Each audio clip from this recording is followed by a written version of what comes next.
Oh, hi there. Please, come inside.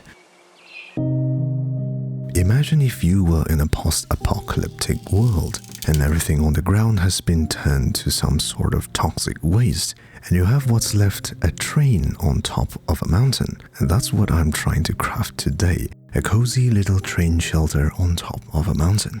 So let's start with the train. For the choice of train, I decided to go with a cargo train, or sometimes referred to as the freight box cabin thing. Now, I tried to find some tutorials from model train makers online, but unfortunately I couldn't really find one. It seems that most enthusiasts simply end up buying the train cabins. So if you are a crafter, please forgive me. I am very new to crafting diorama. In fact, this would be my very first attempt at crafting a train. Anyway, to make the train, I have used foam core boards and some tiny slices of ABS plastics. To make the sliding door on the front, I will use these tiny I-beam sections that you can buy from architectural model shops. But what I'll do is I will shave off one edge of the flange here and turn it into an one beam. In this way, I'll get a nice channel for my doors to, well, slide in. Now, before I add more stuff to this, I want to make some walls and ceiling around here, and I'll make them using balsa wood. There's nothing new to this method, and it's essentially the same as I've done previously. If there's anything new, perhaps it would be this one, where I'm using some double-sided tape on a piece of paper. This way I can simply stick desired lengths of balsa wood and then create a wall out of it. Another advantage would be that I can also create tiny little gaps between the wood to make it look much more interesting. Once I've got all the pieces of wood in place, I'll cut them out and give the wood planks a variation of different colors. This way it makes it look slightly withered and also make it feel scavenged. I mean, if you or someone was in a post-apocalyptic world, most of the materials you would have at hand would be scavenged materials. It's not like we are in a video game where we can simply create planks out of thin air. I'll extend this normal person concept throughout the general appearance as well. I won't necessarily aim for a perfectly built structure, and instead I'm looking for a more basic and amateur appearance. Mainly because most of us are probably not professional carpenters and we might make mistakes, as you can see from this demonstration. Anyway, once I'm done with the walls, I will simply stick them onto the train and then provide a nice warm yellow light as well.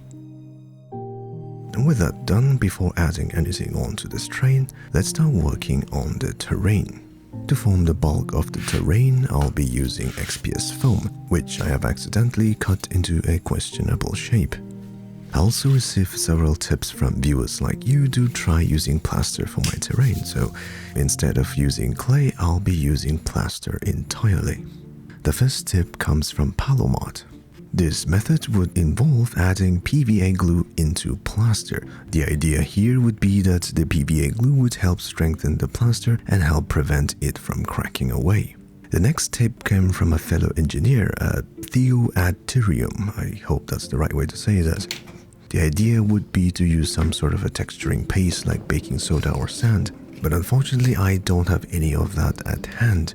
However, it helped remind me of a time when I was very young and I had these mason workers who would use dry concrete to create textures on wet concrete surfaces. And that's what I'll try to do. I'll simply sprinkle some of the dry plaster on the surface and hopefully it will absorb some of the water, get hydrated, and the PVA glue in the water will help strengthen the plaster as well. All of this somehow ended up working in the end, and as you can see, although it looks dry and crumbly, it's actually really hard. All I have to do is simply brush off some of the excess powder, and that should be a really well-made terrain. So thank you so much, Palomart and Theoaterium. Also, by the way, Theoaterium, I wish you the best with your engineering degree. For the paint, I have skipped primer completely because this is plaster and I am pretty familiar with it. But moving on to the dry brushing part, I received so many tips from you guys, so thank you so much. I'd like to mention a few names in particular. The first would be from, again, Theo Atrum, who suggested to use a wooden palette, and so I shall. The second would be from Peach Haru, who suggested that I should hold the brush by the tip. This would help create a lighter stroke, and I believe it did help me quite a bit. And the last part is from many of you guys out there who suggested that I should blend it with different shades of color instead of simply using a white shade, and that's exactly what I did, and I blended several colors of darker light shades, and I even went with several passes of highlights. And ultimately, I think this came out much more appealing than the previous dioramas. So again, thank you all so much for your suggestions and contributions, and please continue to do so. Now that the terrain is completed, let's start making a rail track. For the rail track, there's mainly two parts. I'll start off with the sleepers, where I will cut out several chunks of it using balsa wood. And to make it look even more interesting, I decided to give it a lot of weathering by scratching off the surfaces to make it look like rotting wood. The downside to this, however, would be that there's so many dangly fibers because of all the scratching, and so I used a blowtorch to simply burn off some of the excess fibers. After that, I'll give it some appropriate colors and then stick it onto a nice proper row.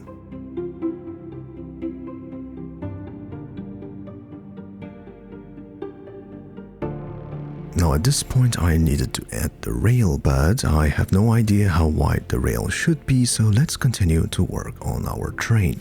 Let's start by making a door for this side. To make the door, I will try the same method as I did with my cozy lamp diorama, but I'll try to improve upon it.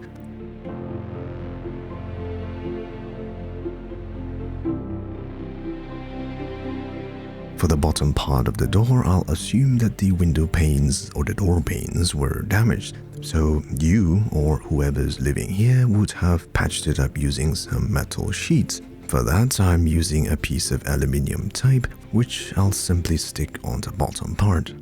To make it a bit more interesting, I decided to give it some weathered cracks and tears here, and then finish it up with some darker aluminium oxide weathering effect.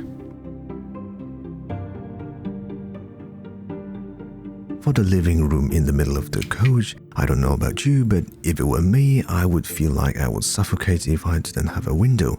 So I'll simply make a tiny little window there and give it a pop-up window thing. Frankly, I have no idea what these are called.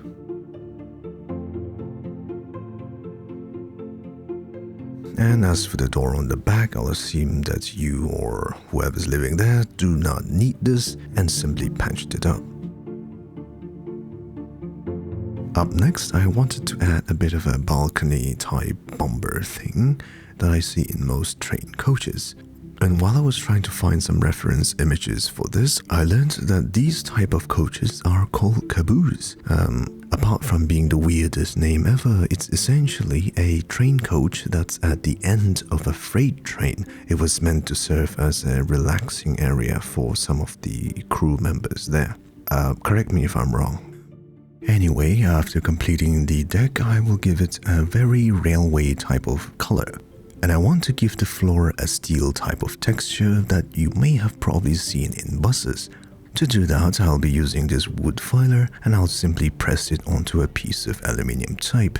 That way I get a texture similar to that of a textured steel plate. Well, it kind of turned out looking okay, but sticking it on without getting some sort of crease or wrinkle was nearly impossible. Either way, I think it's passable. Once I've got the balcony part of the caboose done, I'll try to work on the rail wheels. Now I've learned a few things while I've been making the Little Nightmare train trolleys roller coaster things, and this time I will use ABS plastics to form the rail wheels. The biggest problem I've had with the wheels made out of hot glue stick was that it tended to get wobbly and warped, and it's also a bit tacky to touch.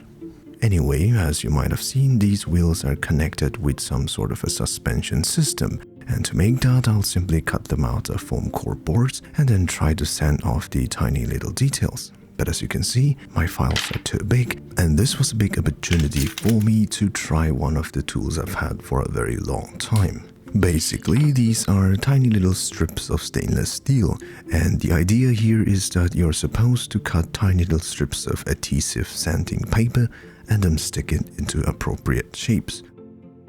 But once it's done, all I have to do is gently stroke it, like that. Once I have a desired shape, I will try to twist a jewelry wire into a circular spiral. From then on, I'll simply cut them off into appropriate lengths and then stick it onto the suspension thing. This way, it makes it look like tiny little coil springs. I think that looks pretty good, so it's just a matter of sticking them all together, and that should make for some really nice set of wheels. Once I've got all the pieces painted and ready, and including the sliding doors for the front, I'll simply stick them onto the train coach. Now, one of the things the keen of you might have noticed is that the paint on my train keeps changing over time, and frankly, this would have happened in almost all of my dioramas, and that's because I'm pretty terrible with painting and color selections. 99.9% of the time, what happens is that through the course of me crafting the diorama, I would try different colors every now and then. Sometimes I would paint one color and then cover it up with another because it doesn't look like the way I imagine it to be. So it's basically just trial and error to see which one sticks, literally and quite figuratively. Finally, with a bit of weathering, my train coach is somewhat completed, and now I can finally calculate the width for my rail track. To calculate the width for my rail track, I could do some calculations using the measurements of the internal spacing between the wheels and the things and all of that, or I could simply stick it to the train using some tacky glue and then stick it onto the rail sleepers.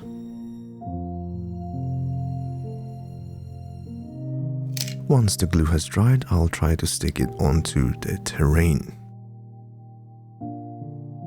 I've also made this tiny little plug using silicone putty, which I can use to seal the hole for my LED wires to go into. Because at this point, I'll be filling this up with tiny little ballast. Now, the techniques I'll be using here to create the rail track has been completely borrowed from Marklund of Sweden. The only difference here would be that I don't have any sand or ballast type of stone, so I'll be using foam textures instead. And this is where I ran into the first problem. You see, in order to glue the whole thing onto the diorama, they suggested to use a soapy solution of water to help wet the ballast first. But unfortunately, my ballasts are too light because it's foam, so instead I resorted to the alternative solution as suggested by Marklund of Sweden, which was to use isopropyl alcohol, and this worked like a charm. After wetting the ballast completely, all I have to do is simply drip PVA glue all over the surface. And once that's dry, the results are spectacular and I really like it. Now, before I stick the rail track permanently here, I'll try to provide some weathering effect onto the rail track. I'll have an initial layer of foam texture here and there, and then finish it up with some lichen type of white color on the sleepers. I think such kind of overgrowth would be inevitable in such a desolate world. Well, if you're a mortal train crafter out there, what do you think? How does my rail track stand up to your scrutiny? Please let me know down below. With that completed, I think we can start on the very fun part, which is to customize the whole shelter. Now, if you were a survivor here, I imagine that you would build some sort of a cozy little porch on the front, and that's what I will make here. I think that looks really cozy. Furthermore, after I've applied a bit of vegetation here and there, I also imagine that you would like to have some sort of a top terrace up here, simply because you could enjoy the whole view from up here, and I think you can grow some vegetables right here. But before that, let's add some flowers to make this even more cozier. I've chosen the color purple and, well, different shades of purple. I've got no reason for it, I just thought it looks pretty. And there you go, a cozy overgrown rail coach with little flowers around. Now, before I start decorating the whole shelter, I wanted to add some final trees onto the scene. Being a beginner crafter as I am, I try to always learn something new when I'm crafting a new diorama. And in this case, I also try to learn to make trees in a different way. In that quest, I stumbled across Georgie Crafts, a YouTube channel. The best part about this video was that she had even labeled a type of plant species that I should be looking for. Unfortunately for me, I couldn't find the exact species of plant, and instead ended up buying something similar, which is called Chenopodium Spinosum. Yeah. Halfway through the process of making the trees, I realized that the trees I'm making look horrible, and instead, if I were to just use the simple branches from the Chenopodium Spinosum, it would be much better. So that's what I did. To make the leaves for the tree, I will use this foam texture as well. I think these are a bit different from the foam textures I used before, and I think it looks pretty interesting. Now I'm imagining these trees to be somewhat different. The only trees that I can think of are aspen trees. To sell the effect of it being aspen trees, I will try to paint some dark patches here and there. Once that's done, it's just a matter of sticking them onto appropriate places.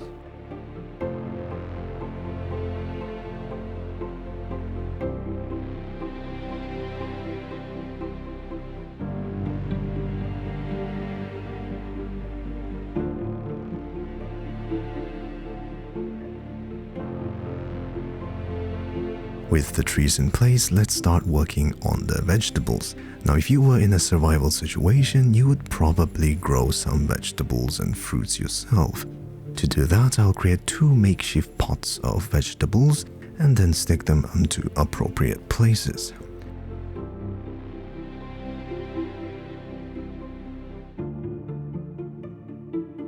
I've also made a tiny little fence to grow some viney vegetables here.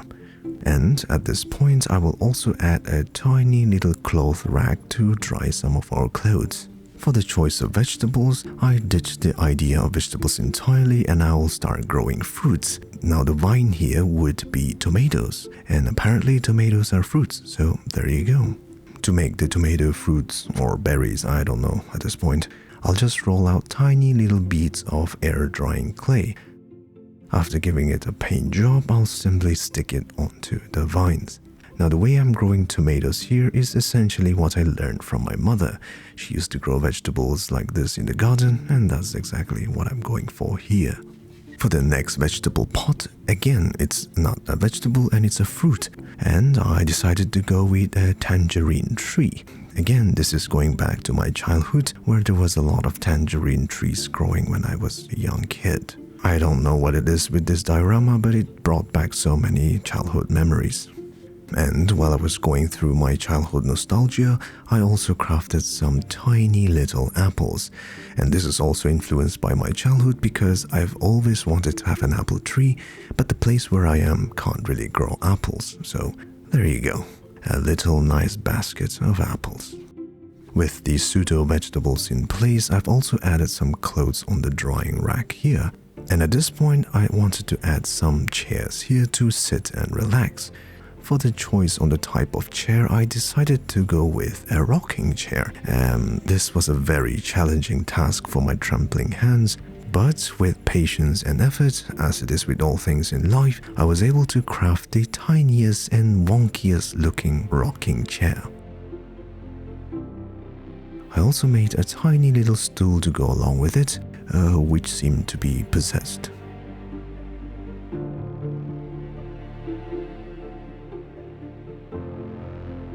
Now while I was gluing this onto the diorama, I thought maybe I could use some music, so I thought I would make a radio. And I made the radio out of polymer clay and made it look classic as ever.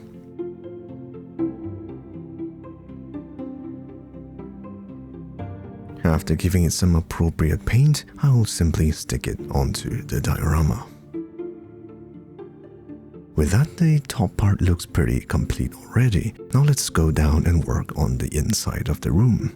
For the living room, I really wanted a couch, so to make the couch, I'll be using air drying clay instead of polymer clay. Now this would be the first time I'm crafting anything small using air drying clay. But I must say it's really good. There are downsides to this, however, compared to polymer clay because you can't exactly blend the shapes together. But the advantage of air drying clays like these is that they maintain their shape quite well and you don't really have to smooth it out later on.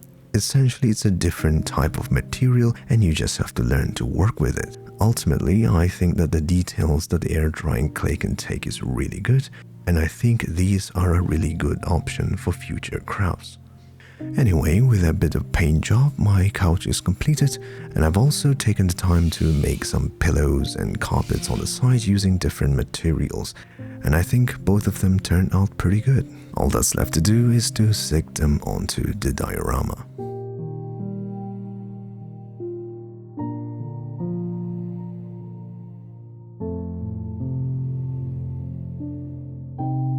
Now in my head, I'm imagining that you would make the living room really cozy for you to relax and chill. On the side to the left, I'm imagining it to be a bedroom, and on the right, I imagine it to be a kitchen of sorts. And this front porch near the front would be the best part about this. I imagine it to have some sort of a carpet lying there, have some apples to eat along the way, and you could just sit and relax and enjoy the view down there. Who said that a post-apocalyptic world would be sad and lonely? You could just enjoy. And if you were to continue enjoying, you might want to dabble in some art. So for that, let's make some picture frames. To make the picture frames, I will simply sketch out some art onto a piece of paper. Some of them would be a natural landscape, a picture of your loved ones, and obviously the obligatory Jackson Pollock type of painting. Once I have the art in place, I will create a frame around it. After that, I'll drip a tiny little bit of UV resin and then dry it to make it look like a glass frame.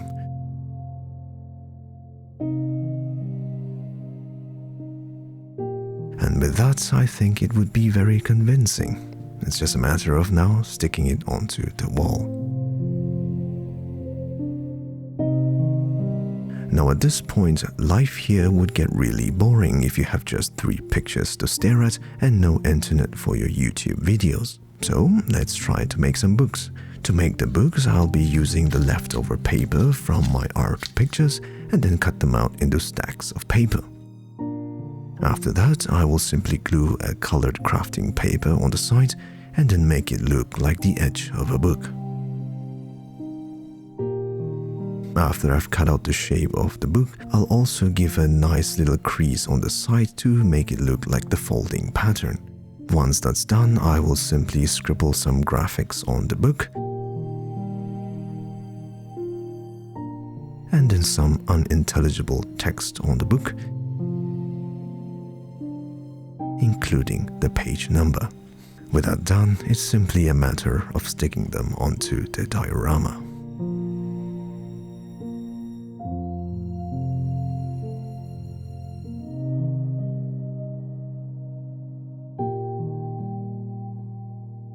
Well, what do you think? Would you like to chill and relax here? I don't know. Let me know down below. Now at this point, you might be wondering how someone might go up or down to get to this shelter. Well, before I get to that, let's do some graffiti. For the graffiti, I'm writing 2 names, Nikki Clark and Bunny Poncha. These words are not just random, because these are the names of the 2 first members that I've had in this YouTube channel. And coincidentally, both of you have the same exact letters in your name, which seems like a conspiracy. Anyway, thank you so much to Nikki Clark and Bunny Poncha. By the way, I'm sorry for making the text look all wonky. I admit my handwriting isn't the best. But then again, neither are graffiti artists, so yeah. Right then, now that that's done, how do we go up and down this shelter? Well, for that, I'm imagining there to be a rope ladder that would attach here. To make the rope ladder, I'll be using the twine from this rope, and in order to make the gluing life easier, I'll stretch out the 2 yarn across a piece of wood and then stick tiny little pieces of wood onto the rope. This way I can get a really nice straight rope ladder. Once the glue sets, I will slide the end strands onto a piece of balsa wood and then stick it onto the shelter. Now, as I said in the beginning, I imagine the bottom layer to be full of toxic waste, and to sell the effect of the cloudy mist being thicker, I'll add some dead leaves down here to make it look like they are the tips of dying trees. After that, I'll simply cover the whole thing with some stretched out fluffed cotton. I really need to figure out a better way to make clouds, but I think this should be very convincing already. Finally, if you've made it to this part of the video, I want to give you a reward for joining me on this journey. If you're into a cold type of drink, I've made you a nice little cup of iced tea. And if you're into the warmer side of things, here's a steaming cup of hot latte. I hope you enjoy, and let's see how the diorama looks. Well, here it is, the finished diorama in all its glory and imperfection, which let's talk about one at a time. First of all, I think this angle came out looking really nice, and I'm really happy about that. The second one would be this rope ladder. I am really pleased with this as well. It was probably the simplest one to make, but I really like it. And obviously the earthy texture, which was really easy to make. Overall, I'm pretty satisfied with this diorama. Let me know what you think as well. So what can I improve on this? Well, I believe in general it could be much more cozier. So I would like your help on this one. Imagine if you were to move into this house, how would you redecorate it to make it cozier? Please let me know what you can do to improve it. The second would be the color. I think it's a problem with my head. I'm really hopeless when it comes to color selection, and I don't really like the way it comes out. It's a bit flat and a bit dull. Maybe I should have been bolder with using a different type of color, but I don't know. Please let me know what I could have done better with the choice of color. Well, anyway, that's it for this video. Thank you so much for watching. Have a good day, and cheers.